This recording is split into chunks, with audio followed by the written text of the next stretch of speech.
Sleepy classes के सारे subject मुझे पता चला था कि sleepy classes sleepy classes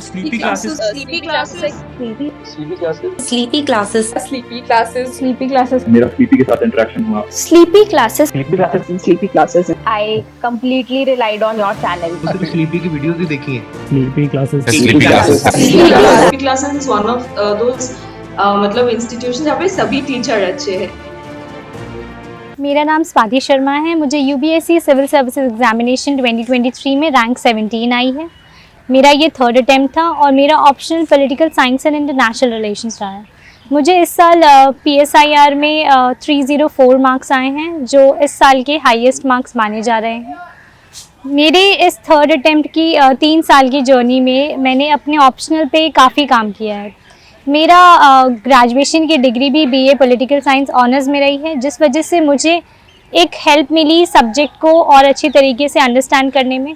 but I think अगर आपको किसी भी ऑप्शनल को सिलेक्ट करना है तो वो प्योरली आपके चॉइस बेस्ड और इंटरेस्ट बेस्ड पे होना चाहिए।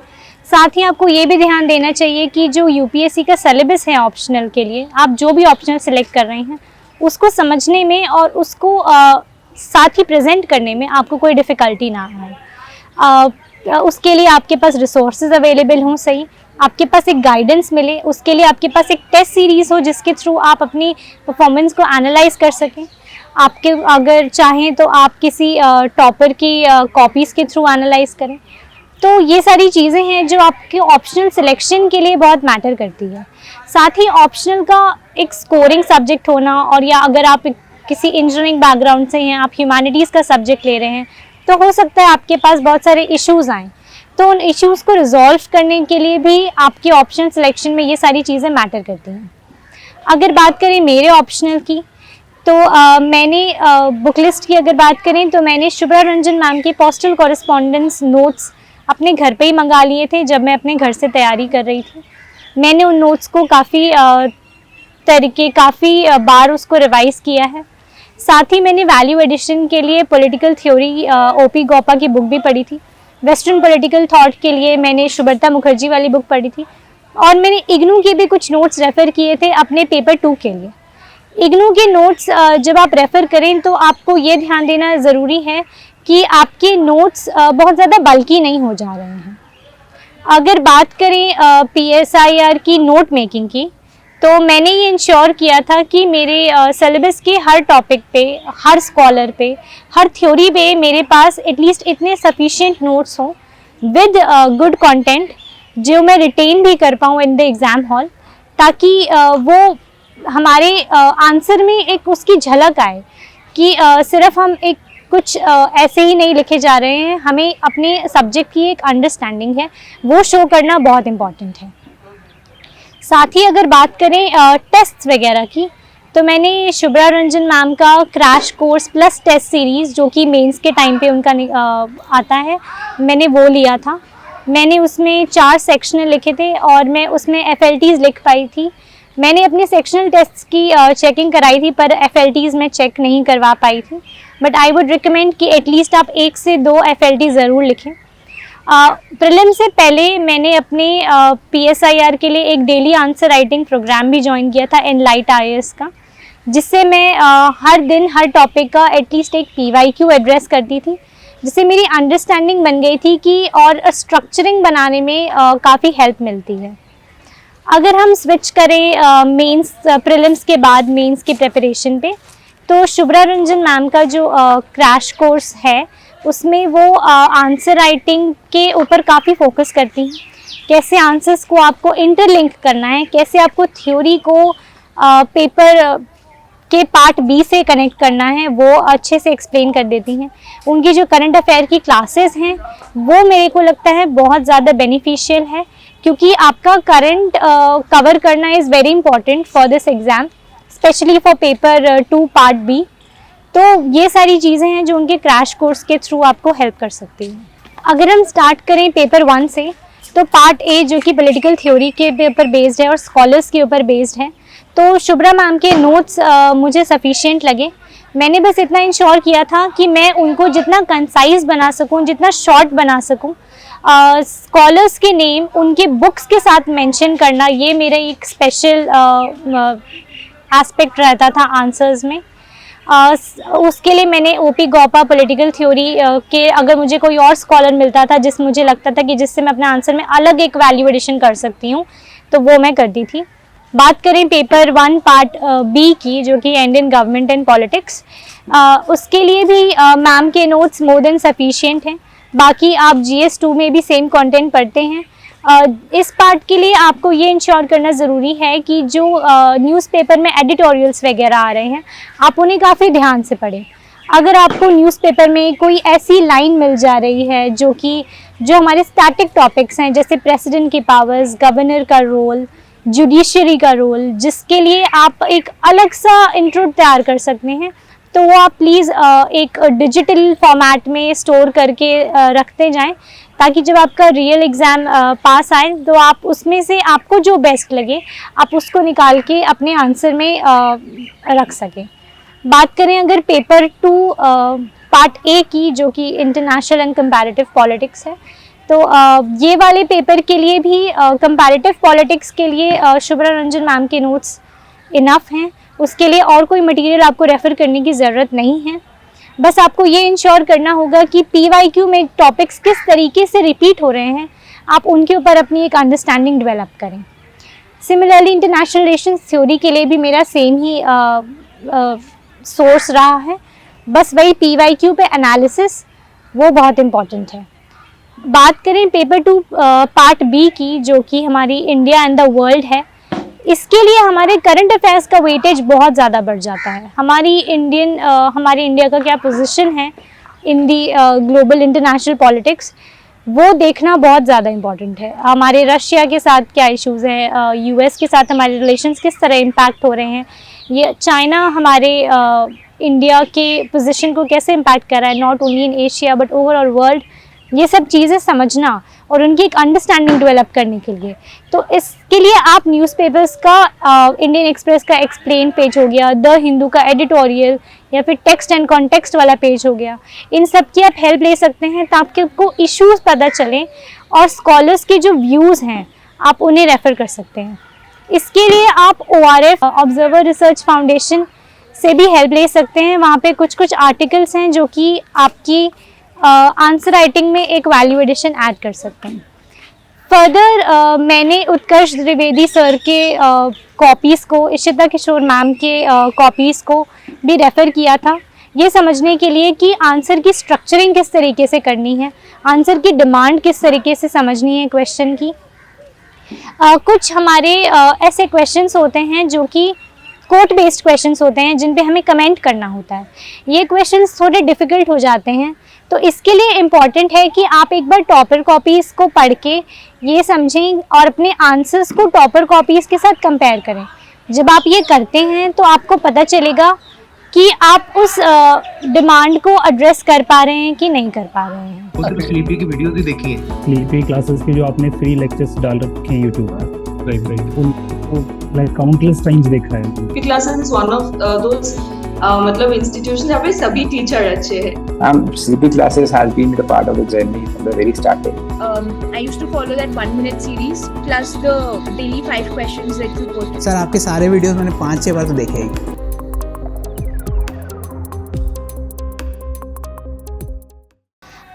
नोट्स की जहाँ तक की बात है, मैंने सोली शुभ्रा रंजन मैम के नोट्स को ही अपना बेस बनाया था, बट मैंने ये इंश्योर किया था कि जो मैं नोट्स हैं उन्हें अलग इस तरीके से बना सकती हूँ कि अगर कहीं और किसी और रिसोर्स से आपको उस पर कुछ बेटर कंटेंट मिल रहा है या कोई और स्कॉलर अगर आप किसी में ऐड कर सकते हैं तो आप वो ऐड करिए। न्यूज़पेपर्स की मैंने जैसे बात की, वहाँ पे जो स्कॉलर्स हैं जैसे प्रताप भानु मेहता, उपेंद्र बख्शी, सी राजा मोहन, जिनका मेंशन काफ़ी इम्पैक्ट देता है हमारे आंसर्स में, तो आप वो सारी चीज़ें ऐड करें अपने आंसर्स में। बाकी मैम के क्रैश कोर्स के दौरान जो करंट अफेयर्स वाला मटेरियल है वो मटेरियल भी काफ़ी ज़्यादा है कंटेंट में। इट्स इम्पॉर्टेंट कि आप उसमें से कोई एक कंटेंट निकाल लें, कोई एक लाइन निकाल लें, कुछ स्पेसिफिक चीज़ें निकाल लें जिसे ही आप आंसर में मेंशन करें। इट इज़ वेरी इंपॉर्टेंट कि जब आप ऑप्शनल के आंसर्स लिख रहे हैं तो आप अपनी सब्जेक्ट की अंडरस्टैंडिंग दिखाएं। आप ना केवल एक साइड आंसर का प्रेजेंट करें, आप उसका जो सेकंड पार्ट है वो भी दिखाएं। उसका critical analysis is very important. साथ ही जब आप कंक्लूजन लिखें तो कंक्लूजन ऐसा लिखें जो हमारी अभी की कॉन्टेक्स्ट में बहुत रेलेवेंस रखता हो।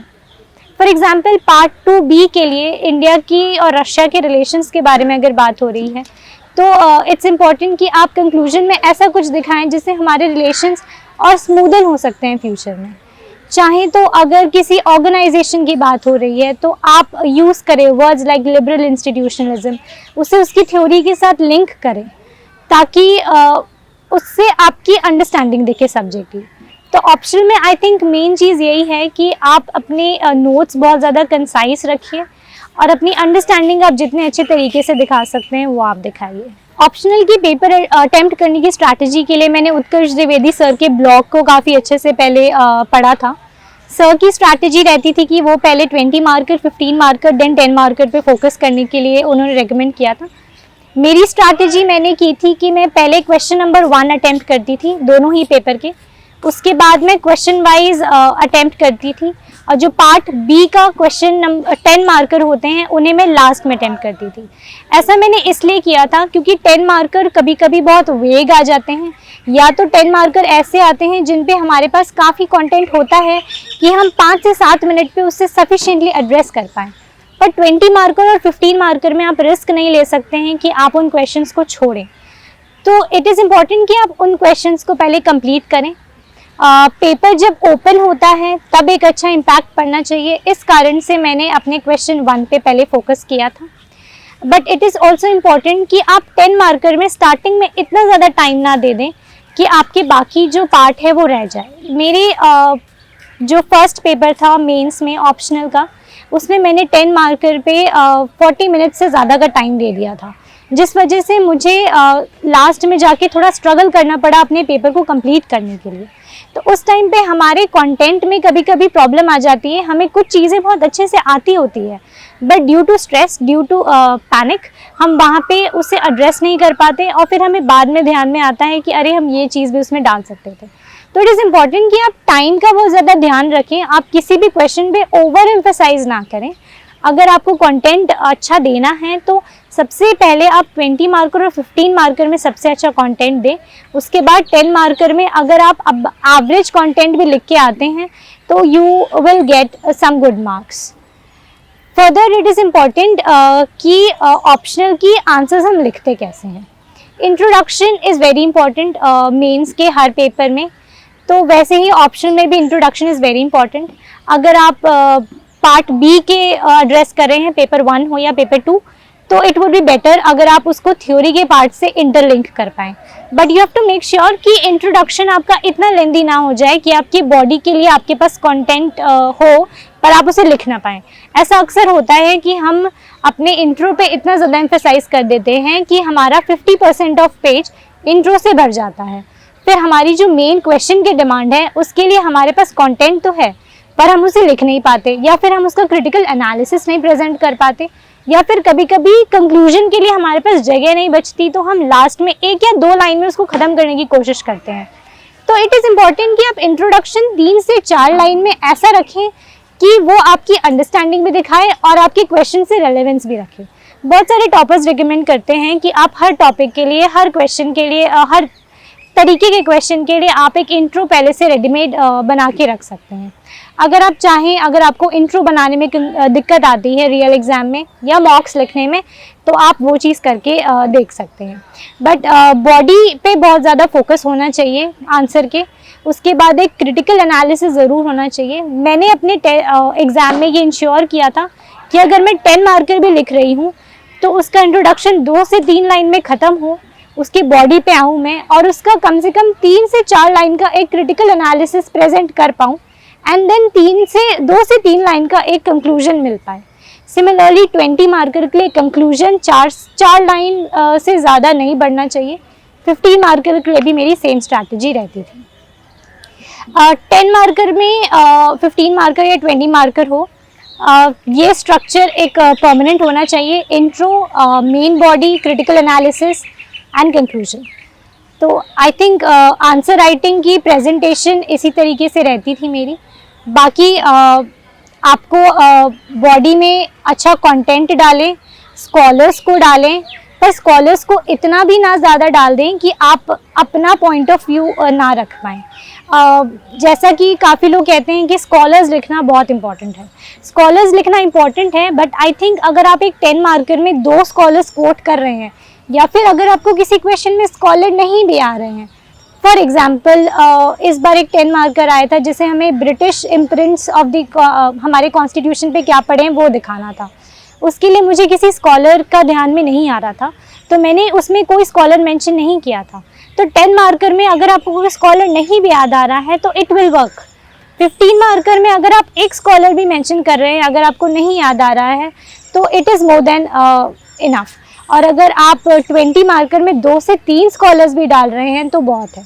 स्कॉलर्स को ही डालना इज़ नॉट इम्पॉर्टेंट, जो क्वेश्चन की डिमांड है उसको आप कैसे दिखा पा रहे हैं कि हाँ आपको इशू पता है क्या है, या फिर आप उसको कैसे रिजॉल्व करेंगे, that is more important. Optional में टेस्ट सीरीज़ के लिए आपको बहुत सारी टेस्ट के पीछे भागने की ज़रूरत नहीं है। जो स्ट्रैटेजी हम प्रीलिम्स के लिए करते हैं, PYQ पे फोकस करना, वही बहुत इम्पॉर्टेंट है UPSC के लिए। मैंने पर्सनली इनलाइट IAS अपने प्रीलिम्स से पहले डेली आंसर राइटिंग प्रोग्राम के थ्रू कंप्लीट कर लिया था। इससे मुझे ये हेल्प मिली थी कि मेरा सिलेबस कंप्लीट हो गया था। अगर आप चाहें एक तरीके से सिलेबस कंप्लीट करना है तो आप इसे ले सकते हैं। मेंस के दौरान मैंने सिर्फ शुभ्रा रंजन मैम के टेस्ट ही लिखे थे, जिसमें से मैं फुल लेंथ अपने चेक नहीं करवा पाई थी क्योंकि मुझे टाइम का कंस्ट्रेंट हो गया था, तो मैं अपने टेस्ट चेक नहीं करवा पाई थी। बट आई वुड रिकमेंड कि अगर आप फुल लेंथ अपने टेस्ट चेक करवा लें तो that is a better thing to do. So this was my overall strategy for optional. Further अगर आपको कोई गाइडेंस चाहिए या आपको कोई हेल्प चाहिए तो मैं अपने नोट्स अपने चैनल, जो कि डिस्क्रिप्शन बॉक्स में अवेलेबल हैं, वहाँ पे अपलोड कर दूँगी। Thank you for watching DKD।